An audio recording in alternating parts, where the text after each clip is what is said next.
Good morning प्यारे बच्चों। शिक्षा शक्ति एजुकेशनल चैनल पर मैं आप सबों का हार्दिक स्वागत करते हैं और आप सबों के बीच 1.3 का जो क्लास 10th का NCERT का जो मैथ है 1.3 का ये क्वेश्चन नंबर 2 है, इसको अभी सॉल्व करते हैं।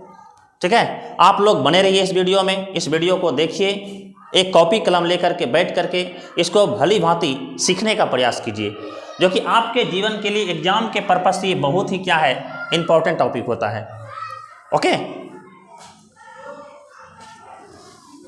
तो हम सॉल्व करते हैं। जैसे कि हम बताए थे परिमेय संख्या और अपरिमेय संख्या के बारे में विस्तार से विश्लेषण कर चुके हैं नेक्स्ट इसके पहले वाला वीडियो में। सॉल्यूशन हम करते हैं इसको। कहता है सिद्ध कीजिए कि 3 + 2√5 एक अपरिमेय संख्या है। हम बताए थे कि इसका जो है ना विरोधाभास मानना, मतलब इसका हमेशा क्या करना है, इसका उल्टा मान करके चलना है। ठीक है, उल्टा कैसे मानेंगे? अगर हम मानते हैं कि वो अपरिमेय है तो हम यहाँ पर मानते हैं माना कि 3 + 2√5 एक परिमेय संख्या है। परिमेय संख्या है। ओके, जिसे हम P/Q के रूप में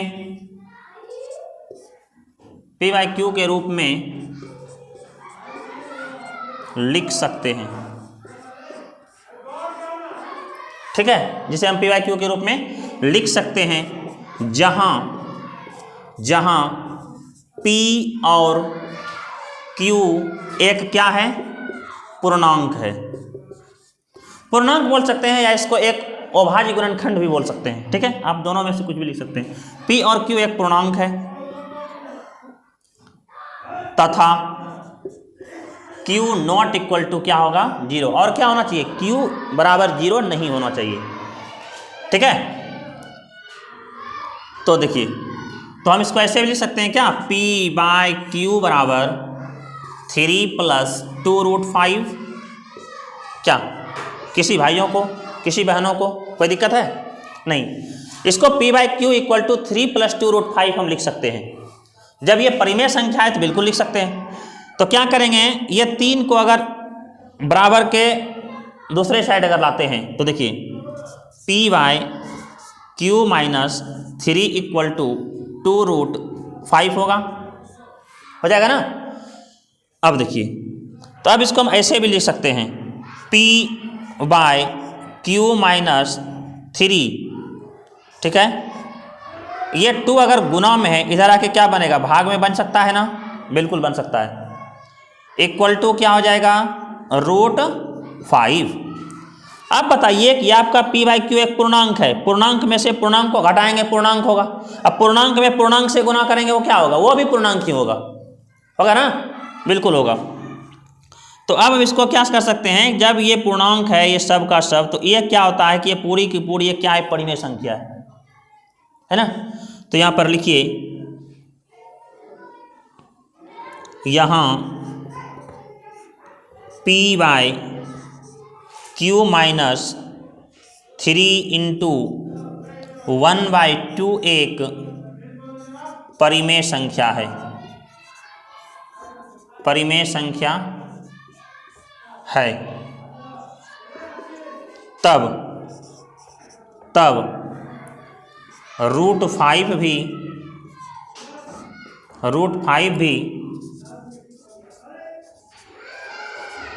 परिमेय संख्या, √5 भी परिमेय संख्या होनी चाहिए। √5 भी परिमेय संख्या होनी चाहिए, लेकिन √5 एक अपरिमेय संख्या है। अपरिमेय क्या है, √5 तो एक अपरिमेय संख्या है ना। भले अगर ये परिमेय हो गया तो ये भी परिमेय होना चाहिए, लेकिन ऐसा नहीं है ना, ऐसा नहीं है। तो इसलिए हम क्या लिखे कि लेकिन √5 एक अपरिमेय संख्या है। अतः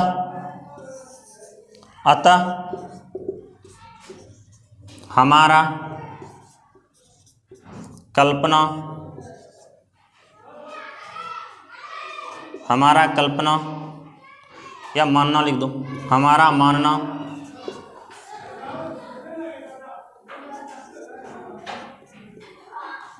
विरोधाभास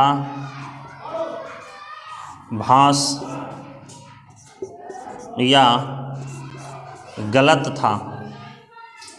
ठीक है, इसलिए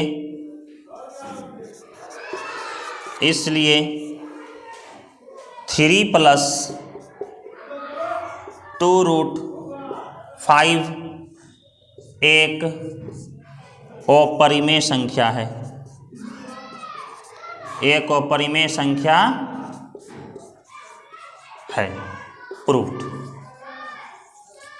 क्या कोई दिक्कत किसी को? एक बार फिर से समझ लेते हैं। क्या हुआ, क्वेश्चन कहता है सिद्ध कीजिए कि 3+2√5 पे क्या है, अपरिमेय संख्या है। तो बस क्या करना है कि जहां पर अपरिमेय संख्या सिद्ध करने के लिए बोले तो उसको हम क्या करेंगे, मान लेंगे। अगर वो परिमेय पूछ रहा है तो क्या मान लेंगे, वो परिमेय संख्या है। तो क्या हो गया, माना कि 3+2√5 पे क्या है, परिमेय संख्या है, जिसे हम p/q के रूप में क्या कर सकते हैं, लिख सकते हैं। जहां p और q एक पूर्णांक है तथा q नॉट इक्वल टू क्या होगा, 0। अब बताइए, जब यहां पर यह एक परिमेय संख्या है तो इसको हम p/q के रूप में भी लिख सकते हैं। तो p/q बराबर 3 प्लस क्या हो गया, 3+2√5। अब देखिए ये 3 को क्या कर दिए, ये साइड ला दिए, तो p/q माइनस क्या हो गया, 3 हुआ।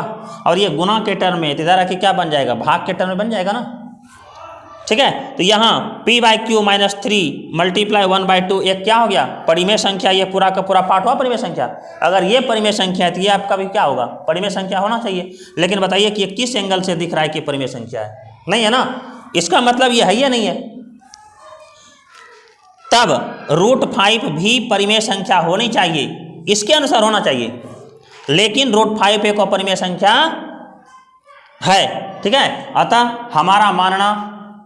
हमारा मानना गलत था, इसलिए 3+2√5 एक अपरिमेय संख्या है। ओके, इसको उतारिए, फिर नेक्स्ट बताते हैं। पॉज कीजिए। देखिए क्वेश्चन तैयार है बोर्ड पे। अब है 1.3 का एक और 2 क्लियर हो गया। 3 नंबर क्वेश्चन में कहता है सिद्ध कीजिए कि निम्नलिखित संख्याएं अपरिमेय है। अगर आपके पास एनसीईआरटी का अगर बुक है तो आप निकाल करके देखिए, आपका 1.3 में 3 नंबर क्वेश्चन देखिएगा यही होगा। 1 नंबर में है 1/√2, 2 नंबर में है 7√5 और 3 नंबर में 6+√2। ओके, तो हम एक एक करके इसको सॉल्व करते हैं, बस उसी तरह से जो पुराना कॉन्सेप्ट है। क्या है, माना कि 1/√2 एक परिमेय संख्या है। माना कि 1/√2 एक क्या है, परिमेय संख्या है, जिसे हम p/q के रूप में लिख सकते हैं, जहां p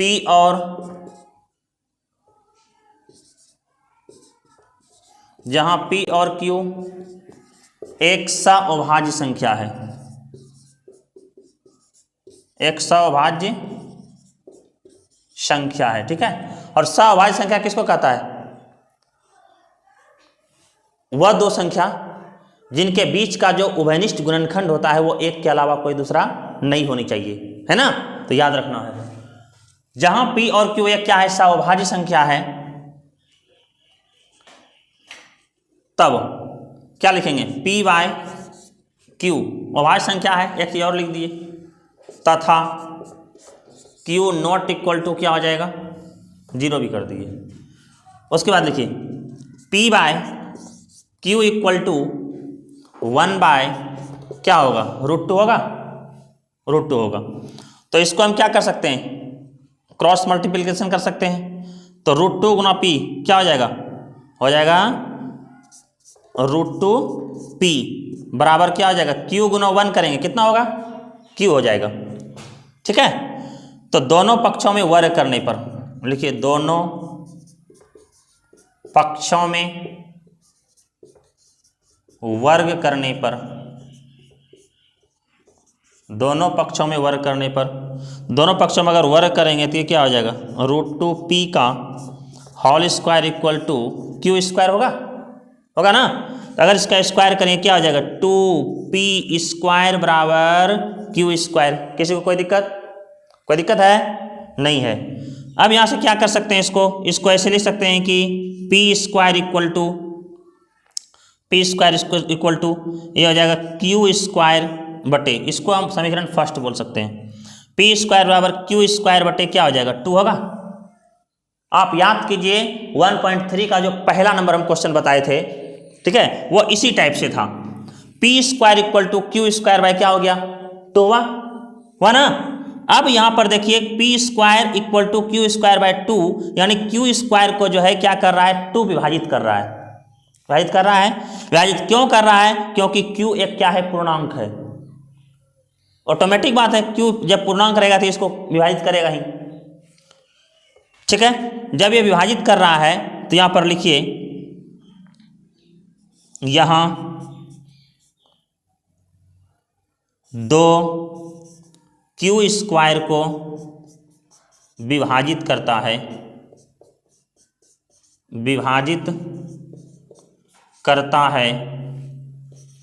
क्योंकि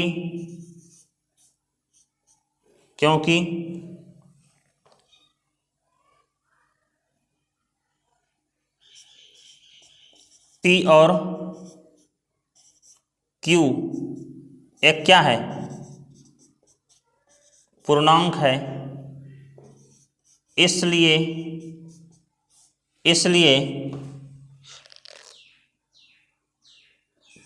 q भी 2 से विभाजित होगी। नीचे दिख रहा है,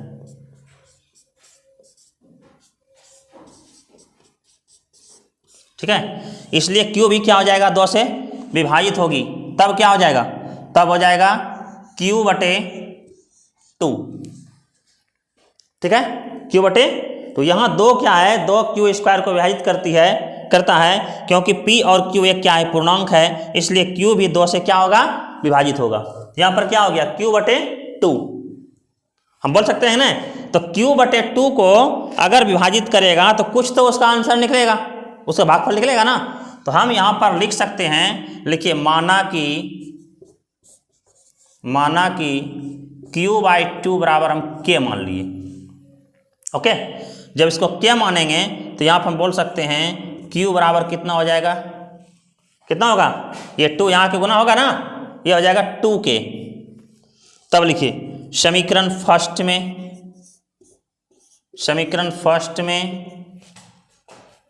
q का मान रखने पर, समीकरण फर्स्ट में q का मान रखने पर, तो यहाँ पर देखिए क्या है, 2p square equal to q square होगा। तो q का जब मान रखेंगे कितना हो जाएगा, देखिए, तो 2p स्क्वायर इक्वल टू ये क्या हो जाएगा, 2k हुआ। अच्छा, q है ना, q का मान, तो q का यहाँ पर क्या हो जाएगा, यहाँ पर q है तो इसका स्क्वायर हो जाएगा, q स्क्वायर है तो, क्योंकि ये क्या है, यह 2k जो है q का वैल्यू है, ये हो गया 2k स्क्वायर। इसको बोल सकते हैं 2p स्क्वायर बराबर 2 दूना 4k स्क्वायर, बिल्कुल बोल सकते हैं। तो यहाँ पर क्या हो जाएगा, देखिए, p स्क्वायर बराबर हो गया कितना, 4k स्क्वायर बटे कितना, 2 हुआ, 2 दूनी 4, तो p स्क्वायर बराबर कितना हो गया, p स्क्वायर बराबर हो गया k स्क्वायर, सॉरी, अच्छा मिस्टेक, 1 मिनट। यहाँ पर क्या करेंगे ना, इसको यही जानते हैं, ये हो जाएगा 2p स्क्वायर इक्वल टू, ये हो जाएगा 4k स्क्वायर, ठीक है, 4k स्क्वायर। तो अब हम इसको ऐसे भी ले सकते हैं कि 4k स्क्वायर बराबर 2p स्क्वायर बोल सकते हैं, इसको ऐसे भी बोल सकते हैं, k स्क्वायर बराबर 2p स्क्वायर बटे कितना होगा, 4 हो जाएगा, होगा ना। तो अब यहाँ से बोल सकते हैं k स्क्वायर बराबर, ये कट जाएगा, p स्क्वायर बटे कितना, 2। अब देखिए जो चीज़ यहाँ पर आया था पी स्क्वायर और क्यू स्क्वायर बाय 2, यहाँ पर भी वही हो गया पी स्क्वायर बटे 2। इसका मतलब क्या हो गया कि ये क्यू भी स्क्वायर, क्यू स्क्वायर भी 2 से कट रहा है, पी स्क्वायर भी 2 से कट रहा है, क्यू भी 2 से कट रहा है, पी भी 2 से कट रहा है। इसका मतलब यह दोनों सअभाज्य संख्या नहीं है। कहाँ से होगा? क्योंकि सअभाज्य संख्या का जो उभयनिष्ठ गुणनखंड होता है वो कितना होता है? 1 होता है। लेकिन इसका जो उभयनिष्ठ गुणनखंड जो निकल रहा है वो एक्स्ट्रा 2 आ रहा है, 1 आ रहा है, 2 आ रहा है। जिसका उभयनिष्ठ गुणनखंड 1 से अधिक आ जाए, 1 के अलावा कोई और आ जाए, तो वह सअभाज्य संख्या हो ही नहीं सकता है। ओके, तो यहां पर क्या हो जाएगा? यहां लिखिए कि यहां पी स्क्वायर 2 से विभाजित होगी,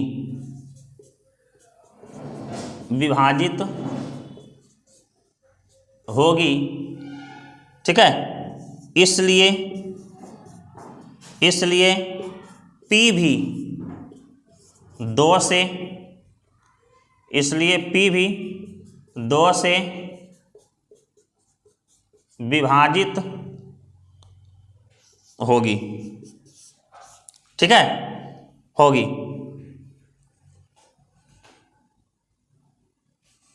ये हो गया।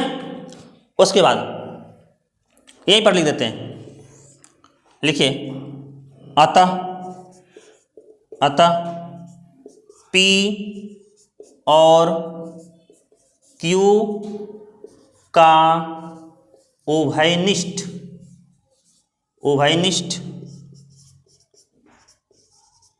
गुणनखंड 2 है। P और Q का उभयनिष्ठ गुणनखंड क्या हो गया? 2 है। इसलिए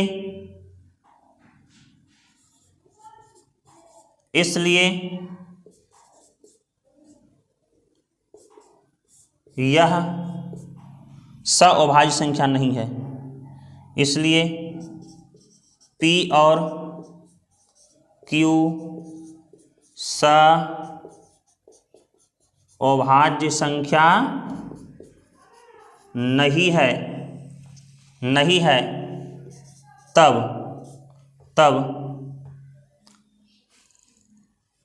1/√2 एक नहीं है। मेरा मानना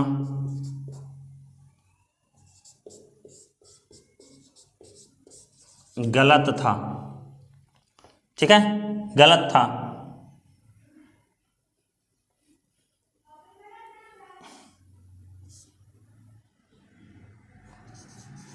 तब 1/√2 एक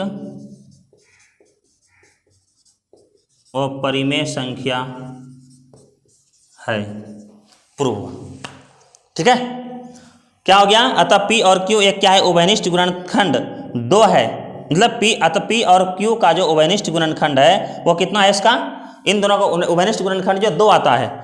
इसलिए यह P और Q जो है सअभाज्य संख्या नहीं है। मेरा मानना गलत था। तब 1/√2 एक अपरिमेय संख्या है, ठीक है। इसको उतारिए, फिर दूसरा बनाते हैं, ठीक है। नेक्स्ट वीडियो हम शुरू करते हैं। देखिए ये जो है ना, ये टॉपिक, ये जो क्वेश्चन है थोड़ा ये प्रूफ करने वाला स्टूडेंट को थोड़ा क्या करता है? उलझा देता है। हाँ, थोड़ा लैंग्वेजिक क्वेश्चन है, थोड़ा लिखना पड़ता है, तो कोई दिक्कत नहीं है। इसको बार बार प्रैक्टिस कीजिएगा, बार बार वीडियो देखिएगा, आपको ऑटोमेटिक क्या हो जाएगा? कंठस्थ हो जाएगा, ठीक है। बस है कुछ नहीं, केवल इसको क्या करना पड़ता है? लिखना पड़ता है, ठीक है। नहीं कहता है कि इस संसार में जो है अनुभव की, ठीक है, संघर्ष की भट्ठी में जो जितना तपता है, संसार की बाजारों में वही सिक्का सबसे अधिक चलता है ना। तो जितना मेहनत अधिक कीजिएगा उतना क्या होगा? रिजल्ट बेहतर होगा, उतना पढ़ाई करने में मजा आएगा। और पढ़ाई करने में जो है ना, नहीं कहता है कि इंटरेस्ट जगाना पड़ता है। इंटरेस्ट खुद ब खुद जगता नहीं है। आप 4 दिन 5 दिन 6 दिन पढ़ाई करके दिन रात कंटिन्यूसली मेहनत कीजिए, आप ऑटोमेटिक देखिएगा पढ़ाई का आपको लत लग जाएगा। ओके, तो क्या होगा? हम दूसरा क्वेश्चन बताते हैं, 2 नंबर क्या है, 7 + √5, ठीक है, 7 + √5। सोल्यूशन इसको कीजिए। माना कि 7 √5 एक परिमेय संख्या है, एक परिमेय संख्या है जिसे हम p/q के रूप में लिख सकते हैं, जिसे हम p/q के रूप में लिख सकते हैं, जहां q ≠ 0 है। ओके, सिंपल लिखना है। और बार बार प्रैक्टिस करते करते ना क्या हो जाएगा ना, आपका हैबिट बन जाएगा। 7, अब इसको क्या कैसे लिख सकते हैं, क्या p/q = 7 √5 लिख सकते हैं, बिल्कुल लिख सकते हैं। अब इसको हम क्या करेंगे, अगर इसको इस दिशा की ओर लाते हैं तो ये क्या हो जाएगा, तो ये हो जाएगा p/q - 7 = क्या हो जाएगा, √5। सॉरी, ये गुना के टर्म में है ना, तो ये गुना के टर्म में है, तो ये अगर ये गुना के टर्म में, ये अगर यहाँ आ जाएगा तो ये भी क्या बन जाएगा, बटे में आ जाएगा। और इसको जब बटे में आएगा तो p/q इस 7 को बताइए ऐसे लिख सकते हैं क्या, 1/7 लिख सकते हैं ना, बिल्कुल लिख सकते हैं। p/q जब ये 7 इधर गुना के टर्म में तो इधर आके भाग के टर्म में हो जाएगा, 1 कितना हो गया 7 = कितना है, √5, ठीक है। इसको हम सटा करके भी लिख सकते हैं, p/7q = क्या हो जाएगा, √5। अब बताइए p और q एक क्या है, पूर्णांक है, p/q एक क्या है, पूर्णांक है। p/q एक क्या होता है, परिमेय संख्या के रूप में होता है। तो बताइए p/7q भी एक क्या होगा, परिमेय संख्या होगा। तो लिखिए, अतः यहां लिखिए, यहां p/7q एक परिमेय संख्या है, क्योंकि p और q एक पूर्णांक है,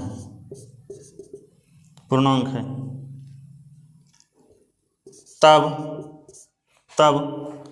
√5 भी एक परिमेय संख्या होनी चाहिए। तब √5 भी एक परिमेय संख्या का क्या होगा, होनी चाहिए, ठीक है। लेकिन √5 एक क्या है, परिमेय संख्या है, नहीं है। यहां लिखिए, लेकिन √5 एक अपरिमेय संख्या होता है, ठीक है, होता है। अतः मेरा या हमारा लिखिए, अतः हमारा मानना गलत था, ठीक है, गलत था, इसलिए क्या हो जाएगा, 7 √5 एक अपरिमेय संख्या है, प्रूव्ड, ठीक है। उतारिए इसको, ठीक है प्यारे बच्चों। हम तीसरा क्वेश्चन सोल्व करते हैं। इसका तीसरा क्वेश्चन है 6 + √2, ठीक है। उसी तरह लिखिए, माना कि 6 + √2 एक परिमेय संख्या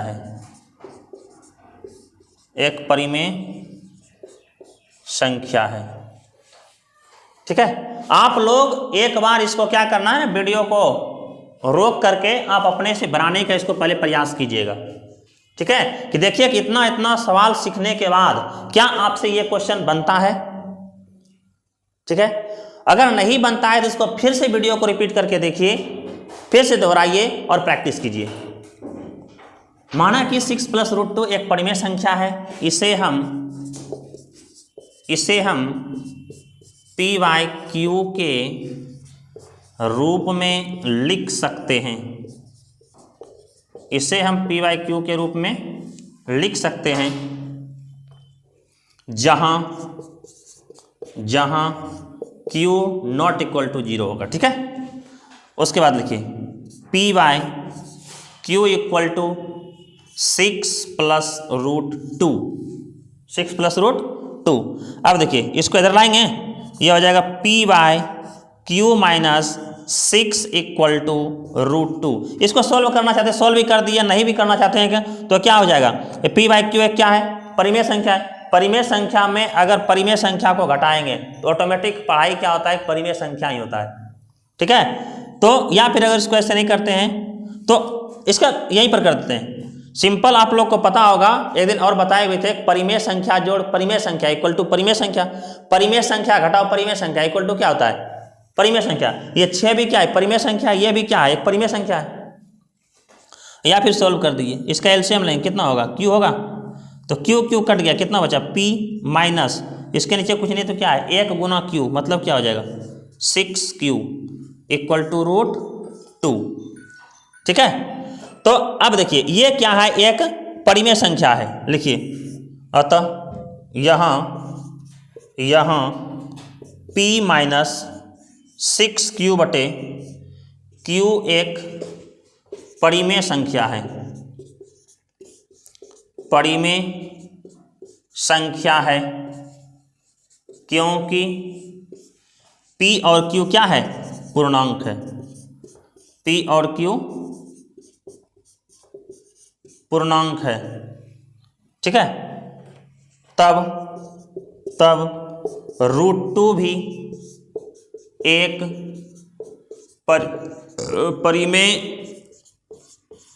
संख्या होनी चाहिए।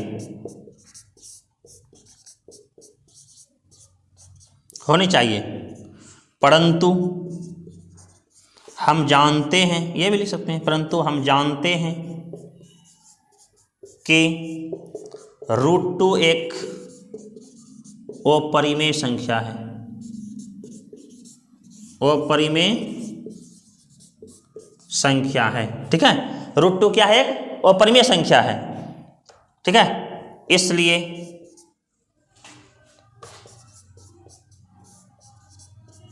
मेरा या हमारा लिखिए, हमारा मानना गलत था कि यह परिमेय संख्या है। अतः 6 + √2 एक अपरिमेय संख्या है। प्रूव्ड। ठीक है, तो इसी तरह से इस वीडियो में लगातार बने रहिए। ये आपका 1.3 का जो है 1, 2, 3 क्वेश्चन आपका कंप्लीट हो गया। शायद इसमें 4 नंबर भी क्वेश्चन है, नेक्स्ट वीडियो में इसको डाल दिया जाएगा। और आप लोग इस चैनल पर लगातार बने रहिए। आप उम्मीद रखिए कि आपका इसका परिणाम जो है बेहतर मिलने वाला है। आप बस धैर्य के साथ, पेशेंस के साथ इस चैनल को सब्सक्राइब कीजिए, लाइक कीजिए, शेयर कीजिए और फिर आगे और आपका वीडियो आते रहेंगे। ठीक है, बहुत बहुत धन्यवाद।